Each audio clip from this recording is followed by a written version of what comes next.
au mariage, outre le fait que c'est un marché où on est libre seulement en y entrant, sa durée étant contrainte et forcée et dépendant d'autre chose que de notre volonté, c'est un marché qui, ordinairement, se fait à d'autres fins que l'amitié. Il lui survient mille complications étrangères qu'il faut démêler et qui sont suffisantes pour rompre le fil et troubler le cours d'une vive affection, alors que l'amitié n'a aucune autre affaire ou relation à part elle-même. Outre que, à vrai dire, les femmes n'ont ordinairement pas les capacités propres au rapprochement et à la communication qui nourrissent cette sainte couture, et leur âme ne semble pas assez forte pour soutenir l'étreinte d'un nœud si serré et si durable. Certes, sans cela, si on pouvait nouer un tel lien libre et volontaire, où non seulement les âmes auraient cette jouissance entière, mais où encore les corps participeraient à l'alliance, où l'homme serait engagé tout entier, il est certain que l'amitié en serait plus entière et plus complète.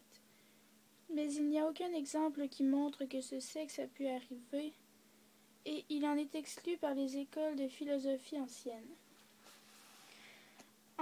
Et cet autre abus des anciens Grecs est justement rejeté par nos mœurs, parce qu'ils supposaient conformément à leur usage une différence d'âge et de rôle si nécessaire entre les amants.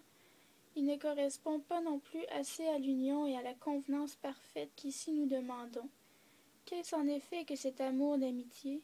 Comment se fait-il qu'il ne s'attache ni à un jeune homme laid, ni à un beau vieillard?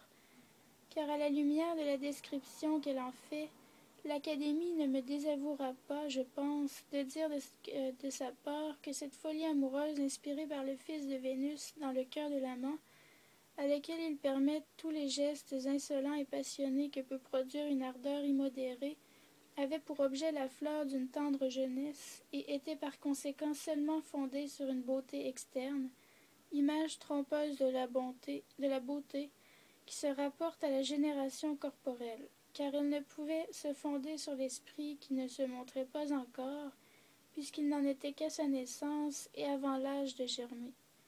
Et si cette folle passion saisissait un cœur bas, les moyens de faire sa cour étaient richesse, présent, faveur permettant d'avancer dans la voie des honneurs et autres marchandises basses qu'on réprouve. Si elle tombait dans un cœur noble, les moyens de séduire étaient nobles aussi. Leçons de philosophie, enseignement à révérer la religion, à obéir aux lois, à mourir pour le bien de son pays, exemple de courage, de sagesse et de justice.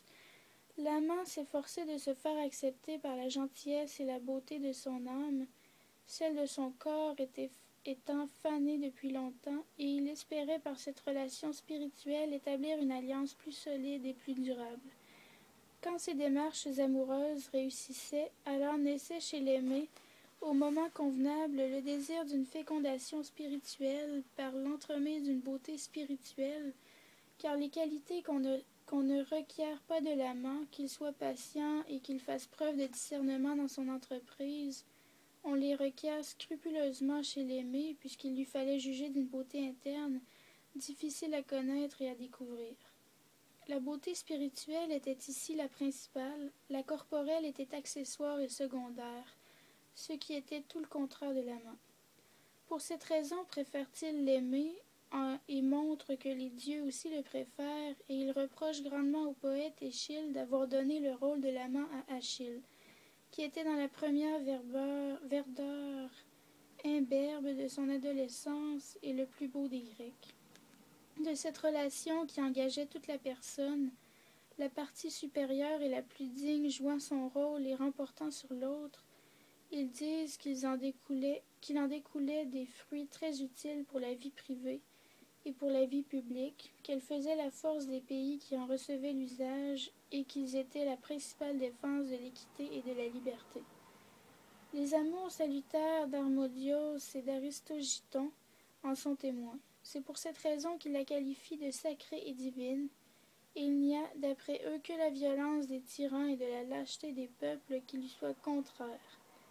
Enfin, tout ce que je peux dire en faveur de l'Académie, c'est que c'était un amour se terminant en amitié, chose qui se rapporte assez bien à la définition stoïcienne de l'amour. L'amour, c'est le désir d'obtenir l'amitié d'une personne qui nous attire par sa beauté. Je reviens à ma description d'une espèce d'amitié plus équitable et plus égale. Il ne faut juger des amitiés que quand les caractères et les vies se sont formés et affirmés.